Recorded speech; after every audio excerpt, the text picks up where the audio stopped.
Welcome to official Axanar Podcast number 76. I'm your host, Keith M. Sedor. With us, as always, the defender of the Federation at this present time. One day, an insane shapeshifter on Elba 2, but today, the mastermind of all that is Axanar.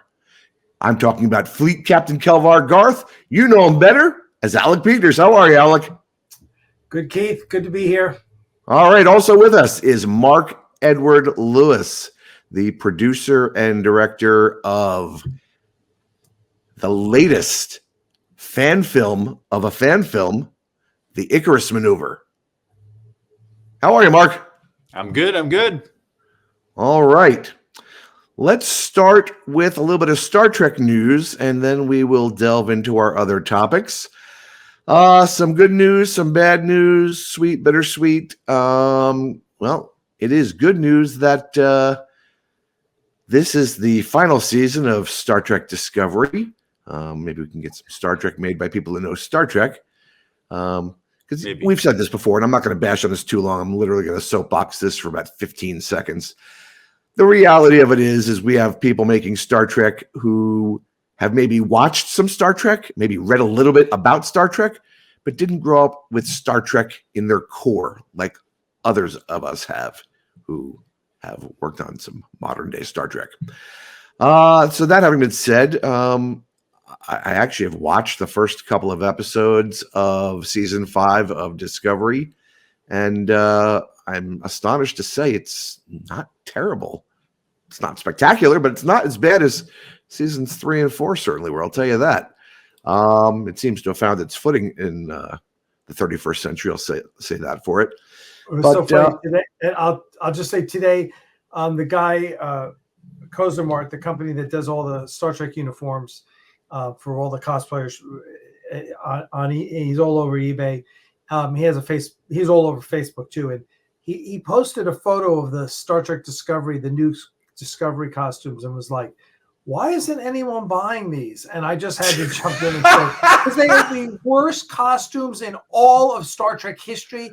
They make absolutely no sense. They wouldn't be good in any century. But the fact that this costume designer thought this was a look for the 32nd century, whatever century they're in right now, I said it shows no sense of technology of clothing.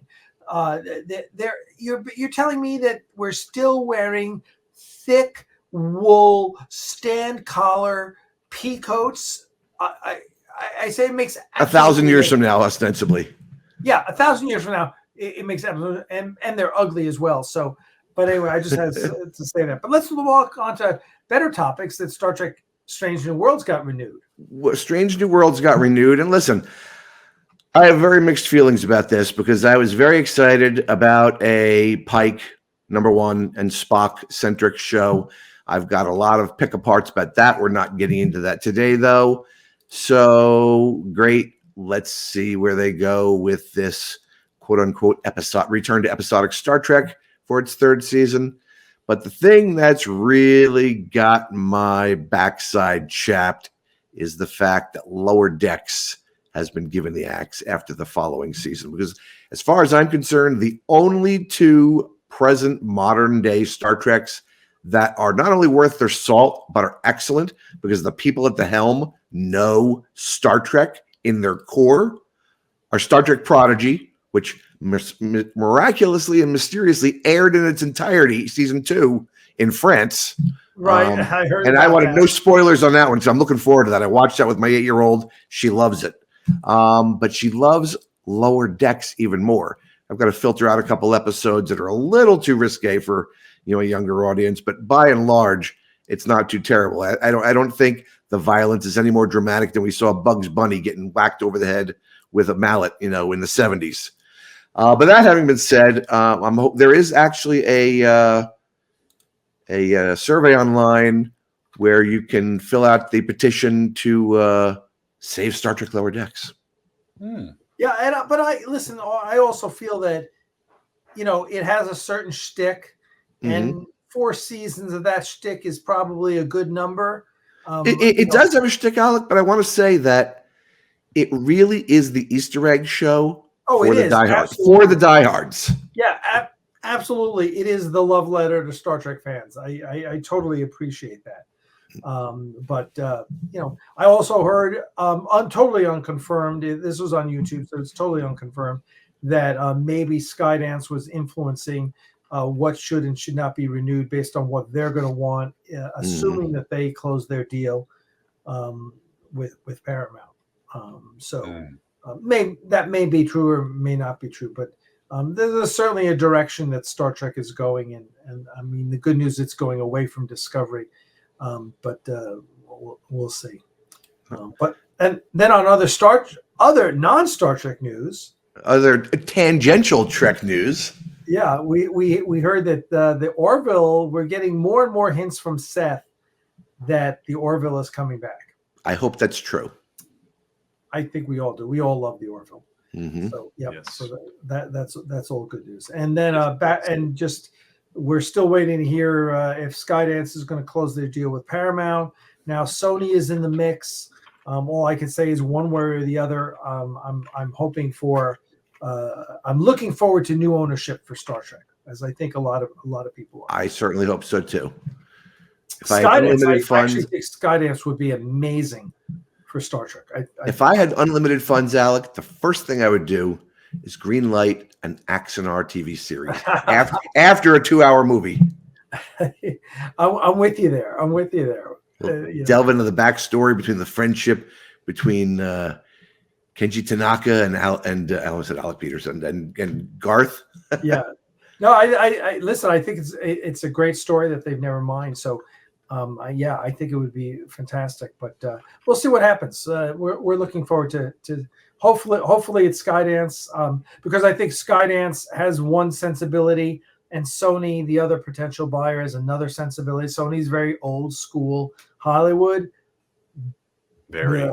And where Skydance is, I mean, just go to their website and you'll see it's just like Skydance is built like a technology company in Silicon Valley, which is no surprise since David Ellison is the spine of Larry Ellison, founder of Oracle. So I definitely think I just think Star Trek would thrive under Skydance. So I just hope that whoever winds up taking control of it winds up putting in charge of the entire Star Trek franchise someone under the Star Trek banner, much like Disney put Dave Filoni in charge of a lot, because he loves core Star Trek. I mean, we're going to get Heir to the Empire based on those novels from the 90s, which is the sequel trilogy we all wanted in the first place. So right there. Yeah. No, I absolutely agree. I mean, I think the whole Kevin Feige model of you put someone who really knows the product and is really capable in charge. That's what they've done with Dave Filoni. I mean, they basically kind of took, I guess they kind of took Kathy Kennedy out of the loop there and put Dave Filoni in, which was just a brilliant move, because Dave Filoni is just knocking it out of the park. So let's just hope that they do, maybe if Skydance buys Star Trek, maybe they put a Terry Metalis in charge of Star Trek. Wouldn't that be awesome? Yeah, someone who really understands the franchise and and can appreciate things and maybe appreciates the fans too. And you want to laugh, Alec? Terry Metalis grew up about 10 minutes down the road from where I live now. I'm not. Yeah, that's right. Because I know he's New Jersey. He's from New Jersey. Yep, he's from Bridgewater. Born in 1975. Yep.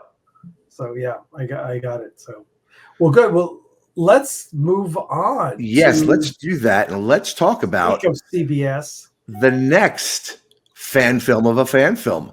So first, we had the wonderful short story of Interlude, which was done by Jonathan Lane. And that was really neat. In fact, I love the way that started because it literally opens where Prelude to Axanar closed. And that was just brilliant. That was a fun story. A lot of fun little Easter eggs in there. I mean, the fact that it's a decade before TOS, we had a flip communicator, but it was really the communicator walkie-talkie we played with in the 70s. That was a blast. Those are the kind of things the old school Trek fans pick up on. That was a lot of fun. But that was an independent project that Jonathan Lane did. That was all is doing a fan film of a fan film. So, Mark, you've done the same thing with a completely different angle, completely different camera work. I loved it. I know we talked about this before. You weren't sure it was complimentary, but I thought it was very Jason Bourne-like, with the camera angles going here to there to there. I mean, the action and the adventure was absolutely there in the Icarus Maneuver. Tell us what made you decide to say, you know what, I'm going to make a fan film of a fan film, and why this story and how it all came about. Yeah, so I met Alec back in 2013. Richard Hatch introduced us. I was going to meet with Richard, and he said, I showed up early, and they were hanging out. And he said, here's Alec Peters, and he's doing a fan film. Now, I had actually worked on New Voyages, World Enough in Time, when they shot with George Takei out in L.A. Mm-hmm. So I knew what that was. Well, I wasn't like, what? Like most people say. What? And so I was like, oh, that's cool. What is it about? He goes, oh, well, it's a little known thing. You probably haven't heard of it. It's the 4 Years' War. And I'm like, what? What are you talking about? That's all my brother and I did, was play the FASA Starship Combat Simulator game with all the little hexes. And we created all kinds of spaceship versions of, we had the D4, the D6. We had, just everything. And we were figuring out we spent a lot of time trying to say, if you have a Constitution and a D7, kind of anything past Mark 4, how would they, if they're head to head, who's going to win? So we tried it with the Constitution first and the D7 first. We did all kinds of things. That's why if you watch Mind Sifter, which I directed another New Voyages, you did Mind Sifter. There's this crazy maneuver that my brother and I was like, this is the only way a Constitution is going to win against the D7 if it's head to head like this. So I was so excited to see Mind Sifter because I read that story in that book. It was a compilation of short Trek stories. It was wonderful. So I did not know you worked on that. That's terrific. I directed it. Yeah. That's phenomenal. That was my first New Voyagers direction. Well, so, you did a great job with that. I'm like, whatever we got to do, whatever I got to do, I want to help you with this. So I've been in, except for Alec, I've been involved with Axanar since I'm longer than anybody else. Bing is number 2. So our color correction and 800 other things so that he helps us with.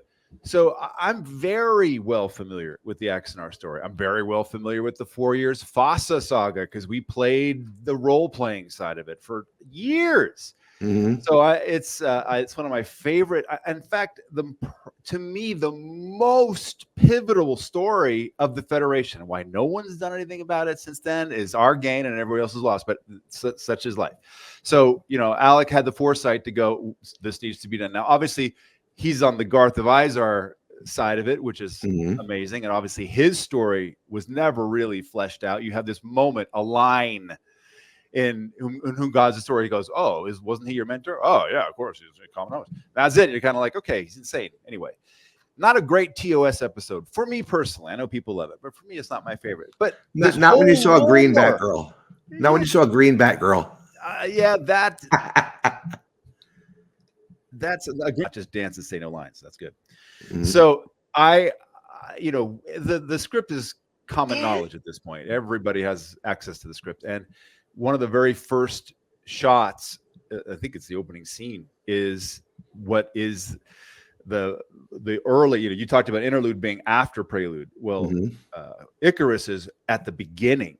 The very first time we see really an Ares class, the Ares, face off against not one, but multiple Klingon opponents that were wiping the floor with the Federation. Mm-hmm. And we heard it in Prelude when JG says, the Ares look real good in simulations, real good, but there's only one test for a ship, and that's combat. And so this is where we see it, and we see not only the power of the ship against two big aggressors, but also the creativity of the crew and all this other stuff. And I was like, this got to be done. This is a story. And much like everything that was done in Interlude, Alec basically came up with, with Ramirez and the death and the destruction of the ship is called the Artemis. Artemis, yes. All that's not from FASA, y'all. That's Alec. Mm-hmm. So, it's a story that's basically kind of at this point public domain for everybody because I'm not don't know much about the settlement or anything, but that's how that works. So I was like, this has got to be done. And we had this great set that's the Ares set. So we're like, shoot, we got to shoot this. And it should be different than the interview kind of thing that Interlude has at the end, and then obviously all of Axanar has been. So let's make it live action. Let's do a real kind of, we call it the steady cam. It's a piece of gear that the camera guy walks around with, unlike your reference to In Deference Jason Bourne, where that's not steady cam. That's somebody actually holding the camera and all the shakiness. So this has a little bit more steady, well, a lot more. Yeah, steady. it was much smoother. Yeah, much more like what you would see in like the opening of 2009 Trek, where with the Kelvin, that whole sequence. Sure, that's steady cam, and they had a lot of. They spent probably a week shooting that. We had less than a day to shoot ours. So less than a day. Yeah. Tell us about that shoot. Well, that shoot we shot on a Friday in January of 2023, and we ran. We had no rehearsal, and we had probably one of the largest examples of male humanity running this steady cam. That, I mean, he was literally a Norwegian. He had the braided beards and everything. He's huge. He's bigger than me. I'm 6'2". He's like a he big probably outweighs Viking. me by 50 pounds. And the steady cam is another 6 inches out, goes all the way around, it goes over the shoulder. And he's going around. And if you've ever been on the Ares set, and I know you have, it's much smaller than a Constitution bridge. If you've ever been on a Constitution bridge. And, Constitution bridge. I've been to Ticonderoga, yes. Yeah, you've been to great set, amazing. You got room to move to a certain degree. Not on the Ares set. It's sort of like Ares times 0.67, 2/3 that. Well, and just to be clear, it's the same circumference. It is exactly our bridge is literally built to the same specs, the same exact plans as the Constitution bridge. There's a couple differences. One is our tactical and fleet consoles up front cut off a lot of space, so there's a lot less space in the command well. But of that. And then it's a complete 360.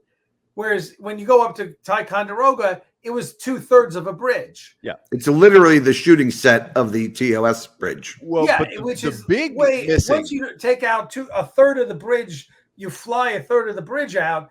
Wow, it opens everything up. But the big difference is that navigation is right in the middle of the set, and that's no small console for our man Vince, who Steadicam to get around, and we took no small amount of paint off the corners of that little piece. Yeah. But it should be noted that only the Ares has those two tactical stations as the flagship of that class. Correct, Alec? No, all the Ares classes are the same, have that configuration. The I thought Corax's station was Fleet Ops because it's the flagship. Right. Well, it is, yes, it's Fleet Ops. In the story of Axanar, it gets converted to Fleet Ops. Eventually. Yeah. So what you see? No, I was paying attention. Yeah, no, that's good. What you see in Icarus Maneuver, it's not Fleet Ops. It's much more of a tactical station. Gotcha. Yeah. Yeah. Okay. I mean, she's working the actual Ares, because that's all there is in that. It's just the Ares out there by itself. They thought they were going to come in and join their buddies. They got a distress call. They showed it, and they're all gone. They're all been blown up by these D6s. So they're like, oh, let's get before we stray too much from that corner of the bridge, let's talk about Commander Corax's eyes.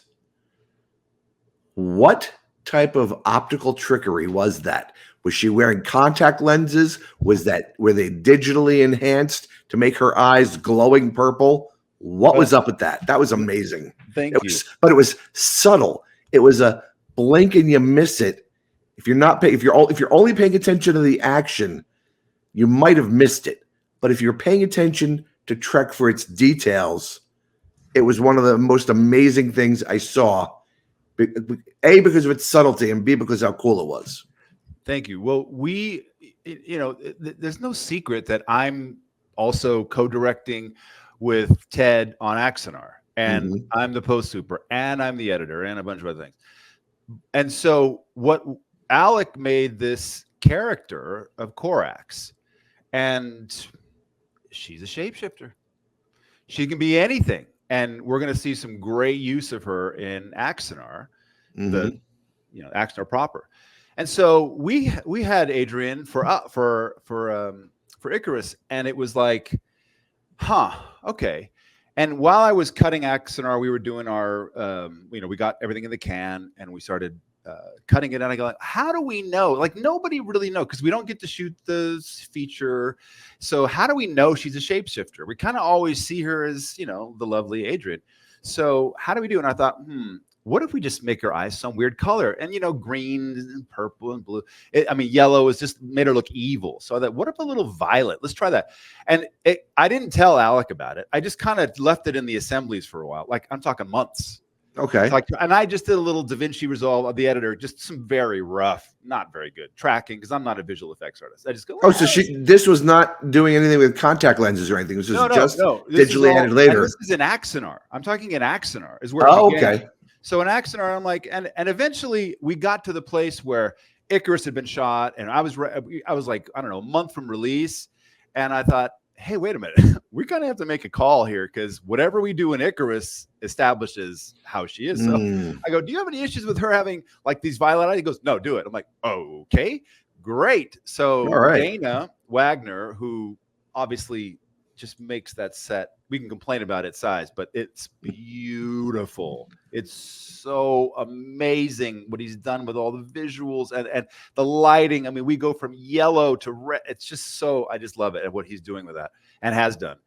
But then I also kind of deployed his otherwise secret talents in sound to help me with all the sound. And then we got done with a couple shots, and I'm like, hey, can you do some of these visual effect things for me? And he goes, well, like what? I go, well, there's these and that. And can we get Corax's eyes a little better? Because I was still tracking it in my editing software, which wasn't that great. He goes, oh, yeah, of course.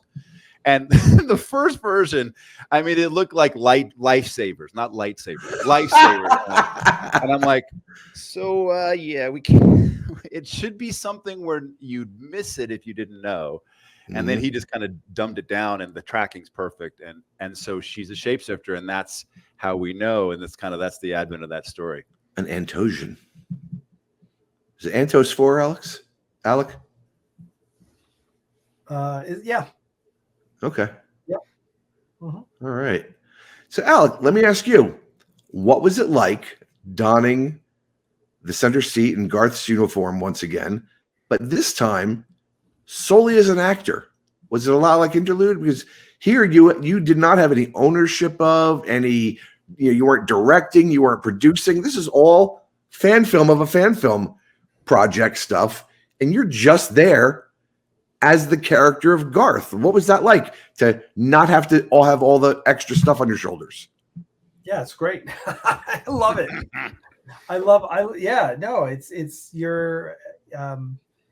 You're kind of just sitting there enjoying the process. In Interlude, it was Josh Irwin who's the DP, the director, and he did a much more TOS kind of look to Interlude. He did, and I liked it a lot. Yeah, Josh is really good with the TOS bridge. He shot on TOS bridges so much that he really has a flair for it. So this time was totally different, being that that Mark was doing it all on Steadicam. It didn't really affect me because I'm just sitting in the chair. But so it was interesting, and yeah, I enjoy that aspect of it. Not having actually when we're shooting Axanar, I'm typically, if I'm shooting, then kind of that day I'm trying to just shoot, right? I'm just trying to be an actor and not, I'll bring in someone else to do all the producing stuff. In fact, on those days, Ted and I kind of do blocking for him. We're kind of like, no, guys, no, don't talk to Alec. Yeah, talk to somebody else. And we were lucky when we shot Icarus Maneuver. My high school friend, who was like my first Star Trek friend, Billy Bianco, he flew in for the weekend, and so the day I was shooting there, I was in the morning I was like, okay, everyone, if you need me, go see Billy. Don't bother me. If Billy thinks it's important enough, he'll bring it to me. But other than that, I don't want to hear from you today. because it's important just to, be able to just focus on, as I always say, I'm not a good enough actor to just turn it on like Gary Graham used to do. Gary would be cracking everyone up and busting jokes, and then you go action and boom, he Saval. Yeah, that's a lot of experience. And that reminds me of the time you told me the story of when he was shooting as Saval for Prelude, and you whispered in the director's ear, it would be helpful if he knew that this Andorian he's talking about is actually Shran. And he had that aha moment when the director told him, and he totally brought that home. So you knew when the right time to tell the director something was. Yeah. But that was it. That's all Gary needed to click through into that, right? Mm-hmm. He just he goes up, and he incorporated that, and he went to a different place with the line, and bam, and he nailed it. So but again, that's believe me, I watch Icarus or I watch anything, and I'm sometimes I'm just like, oh shit, I just blew that line. That was just not my best shit. Because sometimes you're not where you need to go. Now, the good thing on Axanar was Mark, and I had Mark and I had Ted Brunetti directing me, and so it was very easy. And not easy, but it was, if I wasn't where I needed to be, I'd have Ted, pulling me back to where I needed to be. And if it wasn't what Mark wanted to see on the end result, he would say something. So it was a lot easier to get stuff with those guys, because they're such pros. Ted, and Ted was my acting coach in LA. So it was funny. I remember, like, it's amazing what you remember. I remember my worst take and I forget which line it was, but it was like my worst take. And it was one of those things that I was halfway through the take and I'm thinking to myself, this is shit. And, and then I got to the end of the line. And I go, okay, I totally blew that line. I was totally, that's not where I needed to be. But boom, the next take, I was able to get right where I needed to go. A few comments from Ted, and boom, I was able to go back. So so it's really good to be able to just focus. And with Icarus, all I had to do was sit in the chair and say my lines. And if I may, it's very difficult. It's one thing to sit in a chair and say lines when you've got a camera on sticks and we say action and nothing really happens except actors move. It's a very different thing when you've got a 260-pound white guy with a 100-pound rig walking as fast as he can right around you through your eye line, doing all this stuff, and two other guys keeping him from falling up the stairs, which is what he was going to have to do. That's a very difficult thing to do, and Alec did a great job at that. Everyone did. I thought that what we see on film is really strong. One of the nice touches was the disembodied voice of the Russian engineer Alexei, both in Interlude and again in the Icarus Maneuver. The kind of banter between the captain and the engineer, I actually think it's better than any banter between Kirk and Scotty. I want to get a shirt that says "Da 5 minutes." Yeah. Well, when I came up with Laying-Off, the whole idea was, Scotty was pretty subtle about his. I wanted someone who was like overt. This is my ship, and why are you fucking around with it? And as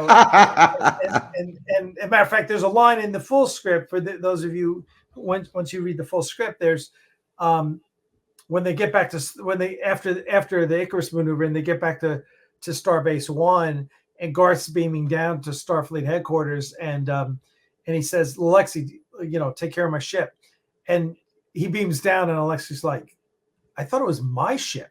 Well, that line shows up in Interlude, but in reverse, right? It's like, what are you doing to my ship? And you're like, and it's not your ship.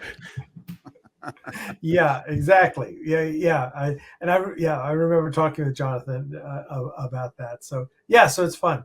So, well, let's move on to what happened, Mark.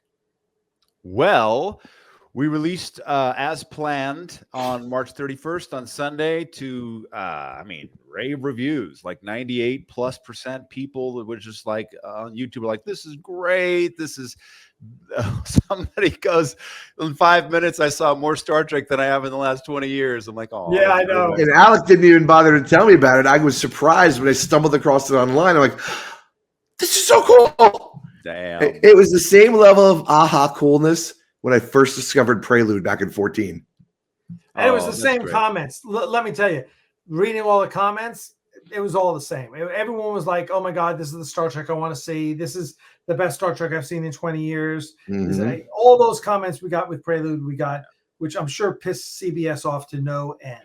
Well, apparently enough where about 4 days later and after about 40-odd thousand people went, yay, let's watch it multiple times. It Mhm. got a copyright strike on YouTube and was permanently put down. And Alec and I got some lovely fan mail from the good folks at Loeb and Loeb saying, Lobes and hey, Lobes. you've what's that? Lobes and lobes. Earlobes and earlobes. God Oh, my bless them. goodness.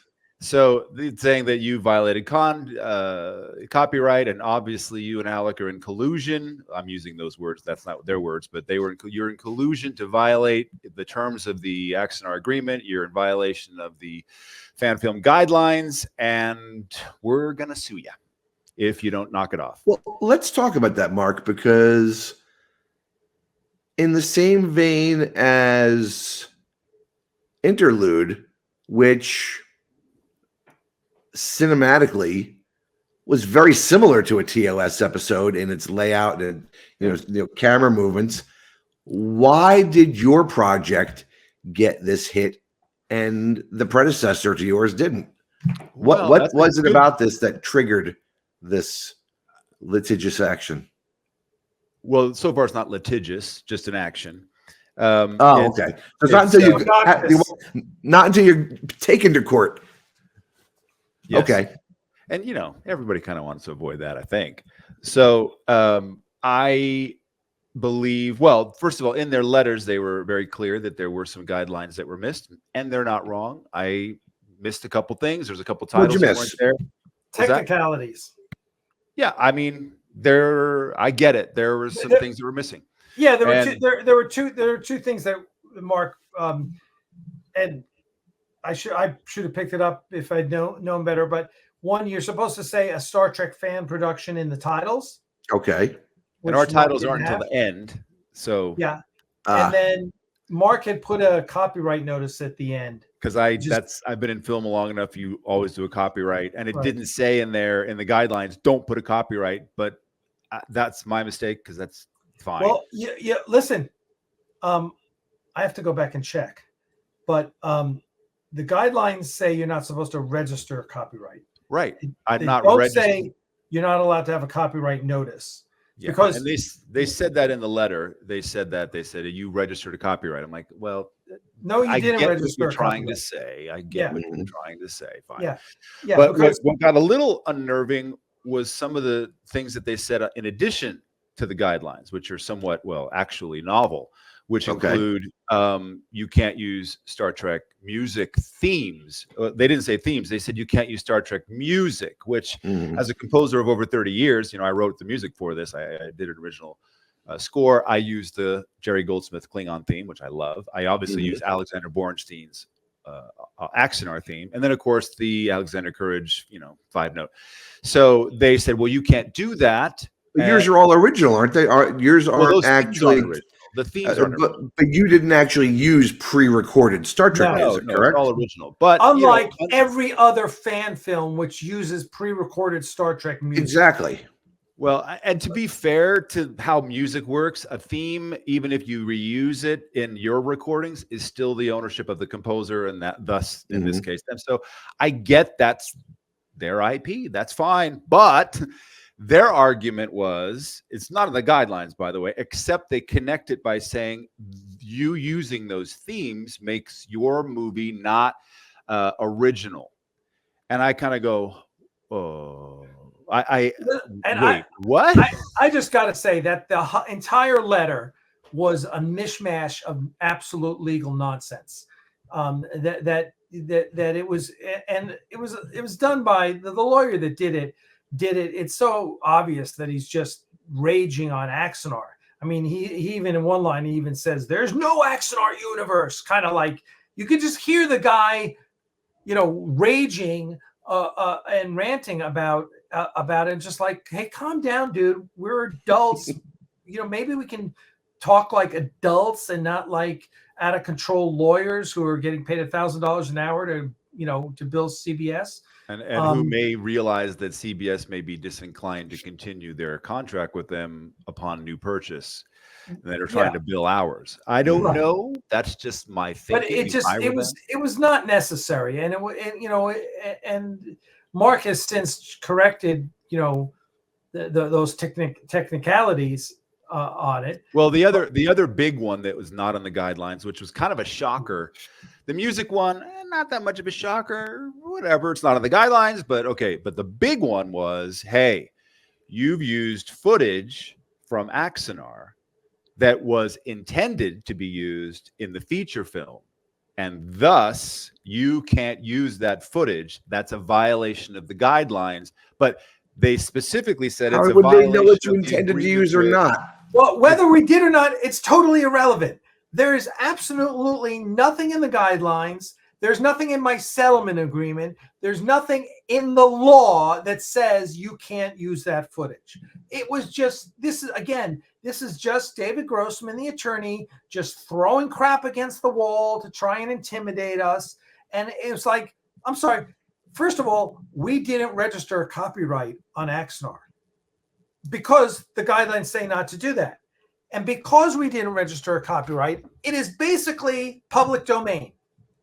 It is basically someone can go and use it, and that's exactly what Mark did. Mark said, well, Axanar is not using this footage. I'm going to use it. Axanar is not using this, and I wrote the script that he based it off of. And so he gave me a writing credit. That has nothing to do, right? I didn't violate. That doesn't mean that I violated my settlement agreement. And there is nowhere in the Star Trek fan film guidelines or in any rational legal argument that says Mark can't use that stuff. That is just David Grossman, the lawyer, throwing shit against the wall and saying, we just don't like you. I mean, the whole thing is we don't like Axanar. That is the basis from which everything is coming. It's because Mark is involved in Axanar, and then there was like, well, we know it's you, and we know this is really an Axanar production. And my point, which I made, which David Grossman didn't seem to understand, was in the settlement agreement. If David Grossman from CBS wants to argue that, well, this is really an Axanar production, it isn't, because Mark directed it, Mark produced it, Mark edited it, he posted it, he created it, he did everything. Almost everything. If it was an Axanar production, it would fall under the settlement agreement, which specifically says I can make any Star Trek fan film I want as long as I follow the guidelines. So make up your mind, David Grossman. Either it is or it isn't. If it is under the settlement agreement, there's absolutely nothing you can do. But because they're CBS lawyers, they're doing it anyway, and they're we're considering our legal options right now, which the settlement agreement are. Let me be clear about me and what I'm considering as the producer. I just want to get it seen. I don't want to get horses in the race of who's right and who's wrong. And quite frankly, Star Trek is the IP of CBS. That means guidelines or no, they can say whatever they want. They can violate their own guidelines. They can come after me and say, you were completely compliant with the guidelines and we don't like that you're bald. You can't release it. They could say that, right? There's no reason. The guidelines don't mean that they have to follow them themselves. Now, and I'm saying this for all the other fan filmmakers out there, those guidelines don't preclude you from being sued or threatened by a lawsuit, as we are now seeing. But I don't care. I just want to play nice. It's a good film. It supports the IP, I think, and a part of the IP that nobody's doing except Axanar, which is a whole nother thing. So interludes got no violations and things like that. Look, if they want to have me change things, I'm happy to change them if they want me to do more than what the guidelines require. Look, if I can, I'm happy to do it. I think it's good. I think it should be out there. I think fans think it was good. I'm going to continue to work on Axanar. That's always my primary aim. And, they can't stop me from working on Axanar. I'm not a producer on Axanar. I just want Icarus to get out. I think it's good. I think people that worked on it deserve to have their stuff seen. Mhm. And it will be, because I know there are people making plans to have Axanar available on in a situation that it can't be taken down. And don't they have a habit of being very, Capricious? perhaps, I'm not sure the adjective I want to use, but haven't they always taken the stance that we're not going to really give you overt guidelines, but we'll tell you if you've gone too far? And well, that was how it was when we were doing New Voyages back in the day. Long, even before there was Axanar. I remember shooting on World Enough, and there was a lot of scuttlebutt about what can we do. I mean, if George, and there was also Rand. What was her name? She just passed not too many years ago. Ensign Rand or Yeoman Rand. Grace Lee Whitney. Grace Lee Whitney she's standing next to George, and we're like, is CBS gonna? Are they gonna sue us over this? Like nobody knew. And then when we did Mind Sifter, there was no guidelines. There had been Axanar. And then we did Katumba, and then we did Holiest Thing. And there was, at that point, there was this lawsuit going on. But I remember we were like, we don't know, but just make it great. Why would they not like something that's great, that honors Star Trek and Gene's vision and everybody else? Because I'll tell you why. I mean, whether it's Cawley's Star Trek or the other one, Vic. Yeah. I mean, those two are probably like grade A- in comparison to Axanar and Starship TOS and TOS recreations. I mean, you're talking about a couple of episodes from either one of those is maybe as good. I actually think Starship aren't there. Starship Exeter's the Tresorian intersection blows anything away from New Voyages. I mean, did they get the sets right? Did they get the uniforms right? Absolutely. They spared no expense, missed no detail. Keith, you're just going to piss me off now. No, I love these shows. I watch them. If you get me to rewatch something, it's good. God damn it. I get you. That's what I'm saying. I'm saying the acting is the one thing that's not quite up to snuff in comparison to Axanar. That's all I'm saying.